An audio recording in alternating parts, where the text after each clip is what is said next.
Guys, എന്തൊക്കെയുണ്ട് വിശേഷം? സുഖല്ലേ? അപ്പോൾ ഇതാണ് എൻ്റെ മിനിമൽ സ്റ്റൈലിൽ ഉണ്ടാക്കിയിരിക്കുന്ന സിമ്പിളായിട്ടുള്ള എൻ്റെ കിച്ചണൊക്കെ. ഇനിയിപ്പോൾ കിച്ചൺ സിമ്പിളായാലും നല്ല ആഡംബരത്തിൽ ഉണ്ടാക്കി കഴിഞ്ഞാലും ₹1 മൂല്യം പോലും നമുക്കോ ചിലപ്പോൾ പുറത്തുനിന്ന് വന്ന് കാണുന്ന ഒരാൾക്കോ തോന്നാത്ത ചില നിമിഷങ്ങളുണ്ട് അല്ലേ? അതെപ്പോഴായിരിക്കും? ഇങ്ങനെ ഒരുപാട് പാത്രങ്ങൾ ഇതിപ്പോൾ അറ്റ്ലീസ്റ്റ് ഞാൻ ഒതുക്കി വെച്ചിട്ടുണ്ട്. എന്നാലും ചില സമയങ്ങളിൽ കുക്ക് ചെയ്ത് കഴിഞ്ഞാൽ നിറയെ പാത്രങ്ങളിങ്ങനെ കൂട്ടിക്കിടക്കുമല്ലേ. അപ്പോൾ ഇത്ര കിച്ചൺ നമ്മൾ ആഡംബരത്തിൽ പണിത് കഴിഞ്ഞാലും പാത്രം കഴുകൽ എന്ന് പറഞ്ഞാൽ വലിയൊരു ടാസ്ക്കാണ്. അപ്പോൾ അതങ്ങനെ അടുക്കളയിൽ മുഴുവനായിട്ട് കിടക്കുമ്പോൾ നമുക്ക് വല്ലാത്തൊരു അസ്വസ്ഥതയാണല്ലേ. ചില സമയങ്ങളിൽ എനിക്ക് കുക്കിംഗ് ഇഷ്ടമല്ലാതാവുന്നത് അത് കഴിഞ്ഞുള്ള പാത്രം കഴുകലിനെ കുറിച്ചിട്ട് ആലോചിച്ചിട്ടാണ്. അപ്പോൾ അതിന് ഒരു നല്ലൊരു പോംവഴിയാണ് ഈ ഡിഷ് വാഷർ. ഓക്കെ, ഇത് നാട്ടിൽ പലരും ഉപയോഗിക്കുന്നുണ്ടാവും. എങ്കിലും ഇത് ഇതുവരെ ഉപയോഗിച്ചിട്ടില്ലാത്തവർക്കും ഇനി ഇത് വാങ്ങിയിട്ട് ഇത് ശരിക്കും ഉപയോഗിക്കാൻ അറിയാത്തവർക്കും ഇനി വാങ്ങാൻ പോകുന്നവർക്കും ഒക്കെ സഹായകരമായ രീതിയിലുള്ളൊരു വീഡിയോ ആണ് ഞാൻ ഇന്ന് ചെയ്യുന്നത്. അപ്പം നമ്മളത് എങ്ങനെയാണ് ഈ ഡിഷ് വാഷർ പ്രവർത്തിക്കുന്നത് കണ്ടാലോ? ഞാൻ കഴിഞ്ഞ 7 വർഷമായിട്ട് ഈ ഡിഷ് വാഷറാണ് യൂസ് ചെയ്യുന്നത്.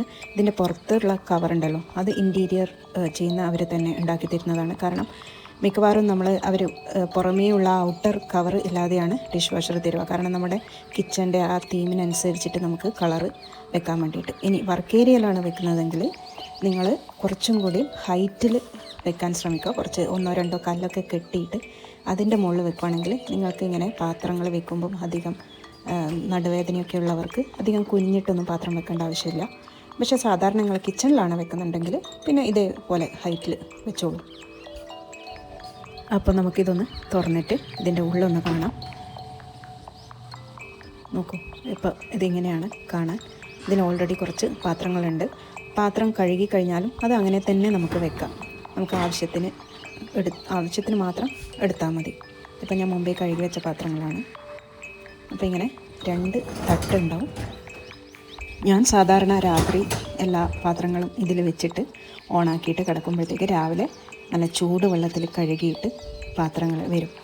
അപ്പോൾ നമുക്ക് അടുക്കളയിൽ കയറുമ്പം തന്നെ ഒരു പോസിറ്റീവ് എനർജി ആയിരിക്കും. അപ്പോൾ ഇതിൻ്റെ ഉള്ളിലുള്ളതാ ഈ കറങ്ങുന്ന സാധനം ഉണ്ടല്ലോ, ഇതിലൂടെയാണ് ഇങ്ങനെ വെള്ളം ഇങ്ങനെ അവരെ ശക്തിയായിട്ടങ്ങ് ചീറ്റിക്കുകയാണ് ചെയ്യുന്നത്. അപ്പോൾ അങ്ങനെയാണ് ഇത് പ്രവർത്തിക്കുന്നത്. അതുപോലെ തന്നെ ഇതിൻ്റെ ഉള്ളിലേക്ക് വെള്ളം വരേണ്ട താഴെ നിങ്ങൾ കുറച്ച് മുമ്പ് കണ്ടുപോലെ തന്നെ വെള്ളം വരേണ്ടതുണ്ട്, വെള്ളം പോകേണ്ടതുണ്ട്. ഇതുപോലെ തന്നെ ഈ കറങ്ങുന്ന ഈ വീല് പോലുള്ള സാധനം താഴെയുണ്ട്. അപ്പോൾ അതിൽ നിന്ന് രണ്ടെണ്ണം നല്ല ശക്തമായിട്ട് ഇങ്ങനെ വെള്ളം ചീറ്റിച്ചിട്ട് നമ്മൾ ശരിക്കും കൈകൊണ്ട് കഴുകിക്കഴിഞ്ഞാൽ വൃത്തിയാകുന്നതിനേക്കാളും നന്നായിട്ട് ഇത് വൃത്തിയാവും കേട്ടോ.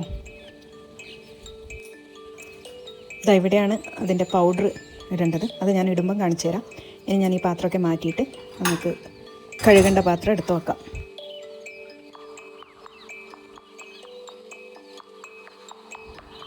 അപ്പോൾ നേരത്തെ കണ്ട പോലെ ഇത്രയും പാത്രമുണ്ട് കഴുകാൻ. അപ്പോൾ നമുക്ക് അപ്പപ്പം അതിലെ വേസ്റ്റ് കളഞ്ഞിട്ട് അപ്പപ്പം ഡിഷ് വാഷറിൽ വെക്കാം. അല്ലെങ്കിൽ ഇതുപോലെ ഒരു ബേസണിൽ വേസ്റ്റ് കളഞ്ഞിട്ട് വെച്ചിട്ട് ഒന്നിച്ചെടുത്ത് വെക്കാം. പിന്നെ വേസ്റ്റ് മുഴുവൻ എടുത്ത് കളയാൻ മറക്കല്ലേ, ഇല്ലെങ്കിൽ ചിലപ്പം ബ്ലോക്കാവും. അതുപോലെ തന്നെ പാത്രത്തിനാണെങ്കിലും വലിയ പ്ലേറ്റ് നിങ്ങൾ ഡിഷ് വാഷർ വാങ്ങിക്കഴിഞ്ഞിട്ട് പിന്നെ പ്ലേറ്റ് വാങ്ങുമ്പോഴൊക്കെ നിങ്ങൾ ഇതിൽ കൊള്ളുന്ന പാത്രം വാങ്ങുന്നത് നന്നായിരിക്കും. കാരണം വലിയ പ്ലേറ്റൊക്കെ ആണെങ്കിൽ ഇതിൽ വെക്കാൻ പറ്റില്ല. അപ്പോൾ ഈ സൈസിലെ പ്ലേറ്റൊക്കെ വെക്കും. ഞാൻ കാണിച്ചു തരാം. അതോടൊപ്പം ഞാൻ ഈ 3 കപ്പും കൂടി കഴുകുകയാണ്. അപ്പം ഇതിൻ്റെ നിറം കണ്ടിട്ട് നിങ്ങളെ ഞാൻ പൊടിയിൽ മുക്കിക്കൊണ്ടുവന്നതാണെന്നൊന്നും വിചാരിക്കല്ലേ പ്ലീസ്. ഇത് ഞാൻ ഓർത്തു ഇതാണ് കറക്റ്റ് സമയം വാഷ് ചെയ്യാൻ. കാരണം അത് ആ മുകളിൽ കണ്ടോ, ആ മുകളിൽ ഞാൻ ആ പ്ലാന്റിൻ്റെ കൂടെ വെച്ചേക്കുമായിരുന്നു കുറേ നാളായിട്ട്. അത് എടുക്കാറേ ഇല്ല. അപ്പോഴത്തേക്ക് അതിൽ ഇവിടെ ഭയങ്കര പൊടിയാണ്. ഓക്കെ, അപ്പോൾ ആ പൊടി വന്നിട്ട് ഇതായി. അപ്പോൾ ഞാൻ ഓർത്തു ഇതാണ് കറക്റ്റ് സമയം. അപ്പോൾ നിങ്ങളെ കാണിക്കുകയും ചെയ്യാമല്ലോ അതെങ്ങനെ വൃത്തിയാകുന്നുണ്ട് എന്നുള്ളത്. അതുകൊണ്ടാണ് അതിൽ നിന്ന് എടുത്തത്. അല്ലെങ്കിൽ ഞാൻ ചിലപ്പോൾ 1 മാസത്തിലൊരിക്കലൊക്കെ അതെടുത്തിട്ട് തുടച്ച് വെക്കാറുള്ളൂ. അത് ഫാക്റ്റാണ്.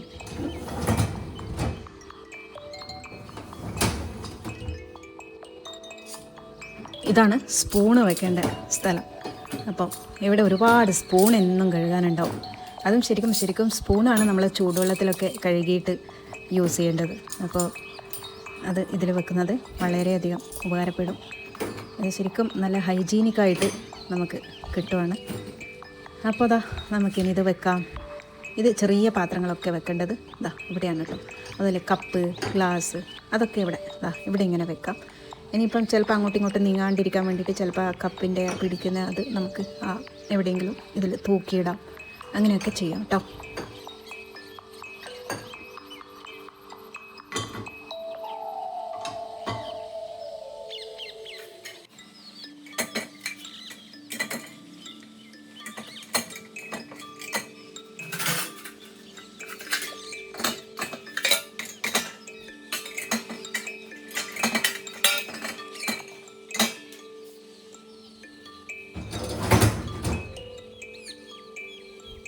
ഇനി ഇതുപോലത്തെ ചായ പാത്രങ്ങളൊക്കെ ഇങ്ങനെ കമിഴ്ത്തിയിട്ടാണ് വെക്കേണ്ടത്. കാരണം അതിലൊക്കെ നല്ല കറയുണ്ടാവും അല്ലേ.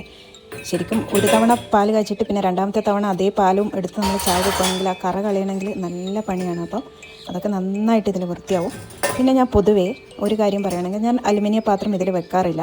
കാരണം അലുമിനിയം പാത്രത്തിൽ നമ്മൾ ചൂടുവെള്ളമൊക്കെ ഒഴിച്ചിട്ട് ഇതാക്കുമ്പോൾ തന്നെ അതിൻ്റെ കളറൊക്കെ മാറാറുണ്ടല്ലോ. അപ്പോൾ ഞാൻ പൊതുവേ സ്റ്റീലിൻ്റെതും പിന്നെ ഇതുപോലത്തെ സെറാമിക് പ്ലേറ്റുകളും ഇതൊക്കെയാണ് വെക്കാറ്. അപ്പോൾ ഇതൊക്കെ ഇങ്ങനെ വെക്കാം.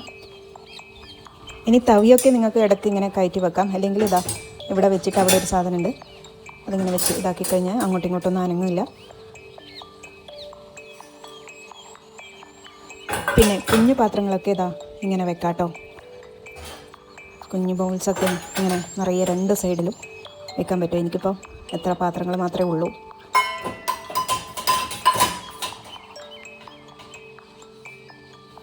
മുകളിലെത്തത് ഏകദേശം ഫുള്ളായി.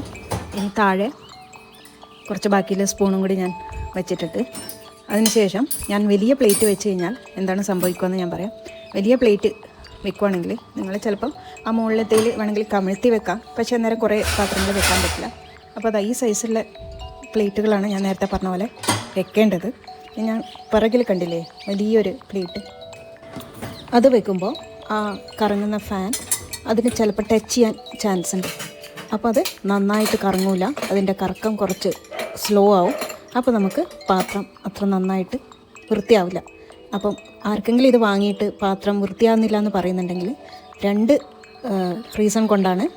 ഒന്ന്, ഈ പാത്രം നോക്കുക, അതിൻ്റെ സൈസ് നോക്കുക, അത് നമ്മളൊന്ന് കൈ കൊണ്ടൊന്ന് കറക്കി നോക്കാം അത് ടച്ച് ആവുന്നുണ്ടോ ഇല്ലയോ എന്നുള്ളത്.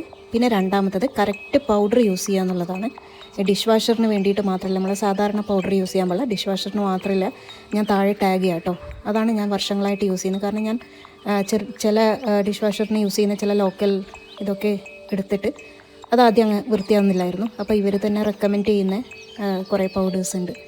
അപ്പോൾ അത് വാങ്ങിക്കഴിഞ്ഞാൽ മാത്രമേ നന്നായിട്ട് വൃത്തിയാവുള്ളൂ. പിന്നെ ഇതിൽ ഹാർഡ് വാട്ടർ ആണെങ്കിൽ സാധാരണ നമ്മളെ നാട്ടിലെ പോലത്തെ വെള്ളമാണെങ്കിൽ പിന്നെ ഉപ്പിടേണ്ടെന്ന് ആവശ്യമില്ല. അല്ലെങ്കിൽ ഇതിലിടാനുള്ള ഉപ്പുണ്ടാവും. അപ്പോൾ അവിടെ കണ്ട ഒരു ചെറിയ ഹോള് പോലെ അവിടെ സാൾട്ട് എഴുതിയിട്ടുണ്ടാവും. അപ്പോൾ ആ ഹോളിൽ കുറച്ച് ഉപ്പ് എടുത്തിട്ട് ഇടുക. അത് പക്ഷേ ഒരു മാസത്തിൽ ഒരിക്കലൊക്കെ ഇട്ടാൽ മതിയാവും. ഞാനിത് വല്ലപ്പോഴും മാത്രമേ ഇടാറുള്ളൂ. അപ്പോൾ ഞാൻ ജസ്റ്റ് നിങ്ങൾക്ക് കാണിച്ചു തരാൻ വേണ്ടിയിട്ട് മാത്രം ഇടുന്നതാണ്. അപ്പോൾ ഉപ്പിട്ടിട്ട് ഇത് നന്നായിട്ട് അതിൻ്റെ മൂടി അടച്ചിട്ടങ്ങ് വെക്കുക. കണ്ടില്ലേ, സോൾട്ട് എന്ന് ഇവിടെ എഴുതിയിട്ടുണ്ടാവും. അതിലേക്ക് അത് ആവശ്യമുണ്ടെങ്കിൽ മാത്രം. പക്ഷേ നമ്മുടെ നാട്ടിലെ വെള്ളത്തിന് ഈ പറഞ്ഞ പോലെ ആവശ്യമില്ല.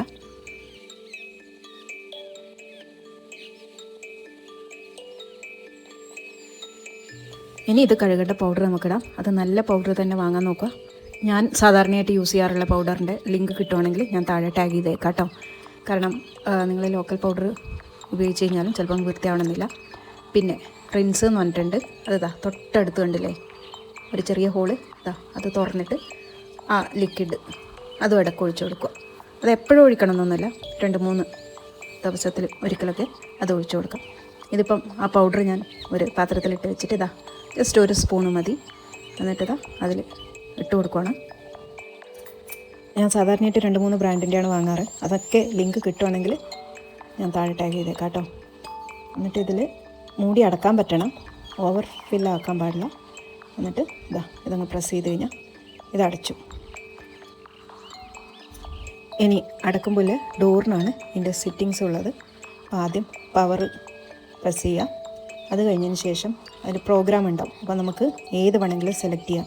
ലൈക്ക് ഗ്ലാസ് മാത്രം കഴുകുകയാണെങ്കിൽ അതിനനുസരിച്ചിട്ടുള്ള ചൂട്, അപ്പോൾ നല്ല ചൂട് വേണോ, ലൈറ്റ് ചൂട് മതിയോ, അപ്പം നമ്മൾ പൊതുവേ എക്കോണമി എന്നുള്ള എക്കോ എന്നുള്ള ഓപ്ഷനാണ് നമ്മൾ സാധാരണ തിരഞ്ഞെടുക്കാറ്. അത് അവിടെ പ്രോഗ്രാം എന്നുള്ളത് ക്ലിക്ക് ചെയ്യുമ്പോൾ ഇതിങ്ങനെ വന്നുകൊണ്ടിരിക്കും.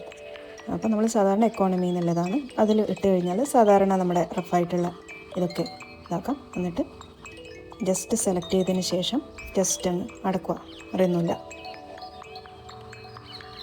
ഇനി ഇത് ഏകദേശം 5 മുതൽ 6 മണിക്കൂർ വരെ എടുക്കും.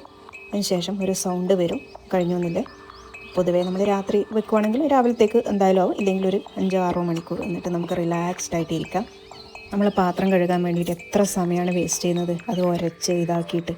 അപ്പോൾ ഇങ്ങനൊരു സംഭവം ഉണ്ടെങ്കിൽ വളരെ യൂസ്ഫുള്ളാണ്. അപ്പോൾ നമുക്കിനി നോക്കാം. ഏകദേശം 6 മണിക്കൂർ കഴിഞ്ഞിട്ട് ആ സൗണ്ട് വന്നിട്ടുണ്ട്. എന്നിട്ട് ചെക്ക് ചെയ്യാൻ നോക്ക്. ഓക്കെ, ആ കപ്പിൻ്റെ കളറ് നിങ്ങൾക്കിപ്പോൾ നോക്കുമ്പോൾ തന്നെ കാണാൻ പറ്റും. കണ്ടോ എന്ത് നന്നായിട്ട് വൃത്തിയായിട്ടുണ്ട്. നമ്മളിത് തേക്കുവാണെങ്കിൽ എത്ര സമയം എടുക്കണം എന്നറിയോ? കാരണം നല്ല പൊടി പിടിച്ചിട്ട് നമ്മളിപ്പോൾ ഷെൽഫിലോ എവിടെയെങ്കിലും നമ്മൾ എടുക്കാത്ത പാത്രങ്ങളൊക്കെ ഉണ്ടാവില്ല, അതിന് നിറയെ പുറത്ത് പൊടിയൊക്കെ പിടിച്ചിട്ടുണ്ടാകും. അതുപോലെ തന്നെ എണ്ണയൊക്കെ ചില സമയത്ത് നന്നായിട്ട് മെഴുക് പോലെ പുറത്തൊക്കെ ഉണ്ടാവും. അപ്പം അതൊക്കെ നമുക്ക് ഇതിൽ വെച്ച് കഴിഞ്ഞാൽ നന്നായിട്ട് വൃത്തിയാവും. കണ്ടോ ഇതിൽ അപ്പോൾ നന്നായിട്ട് ആ പാലിൻ്റെ ആ കരിഞ്ഞ ഇതൊക്കെ ഉള്ളത് കണ്ടോ, എന്ത് നന്നായിട്ട് വൃത്തിയായിട്ടുണ്ട്. നമ്മളൊരു മെയ്ഡിനെ വെച്ചാൽ പോലും ഇത്രയും നന്നായിട്ട് അവർ വൃത്തിയാക്കില്ല. കാരണം ഞാൻ മുമ്പൊക്കെ വെച്ചിട്ടുണ്ടായിരുന്നു. അവർ നമ്മൾ ഹൈജീനിക്കായിട്ടല്ല അവർ പാത്രം മിക്കവാറും കഴുകാറ്. ചിലവർ നന്നായിട്ട് കഴുകുമായിരിക്കും. പിന്നെ അതുമല്ല, മെയ്ഡ് ഒരു ദിവസം ലീവായി കഴിഞ്ഞാൽ നമ്മൾ പാത്രം കൂട്ടിയിട്ടിട്ട് അത് അതിനേക്കാളും ടെൻഷനായിരിക്കും. ഇതാകുമ്പോൾ നമുക്ക് ആരെയും ആശ്രയിക്കാൻ വേണ്ട, എല്ലാം ഇതിൽ വെക്കാം. അത് കണ്ടില്ലേ, എല്ലാം നന്നായിട്ട് വൃത്തിയായിട്ടുണ്ട്. പ്രത്യേകിച്ച് ആ പൊടിയൊക്കെ ഉള്ള പാത്രമൊക്കെ അത്രയും നന്നായിട്ട് വൃത്തിയായിട്ടുണ്ട്. നമ്മൾ ഇതിനൊക്കെ എത്ര സമയം എടുത്തിട്ട് നമ്മുടെ വിലയേറിയ സമയം നഷ്ടപ്പെടുത്തണം. നമുക്ക് പിന്നെ ഒരു മടുപ്പും വരും അടുക്കളയിൽ കയറാനൊക്കെ അല്ലേ. അപ്പോൾ ഞാൻ യൂസ് ചെയ്യുന്ന ബ്രാൻഡ് അവൈലബിൾ ആണെങ്കിൽ അതിൻ്റെ ലിങ്ക് ഞാൻ കൊടുത്തേക്കാം, ഡിഷ് വാഷറിൻ്റെ. അതുപോലെ എൻ്റെ ഫ്രണ്ട്സും ഉണ്ട്, ചില നല്ല ബ്രാൻഡിൻ്റെ ഡിഷ് വാഷർ യൂസ് ചെയ്യുന്നുണ്ട്.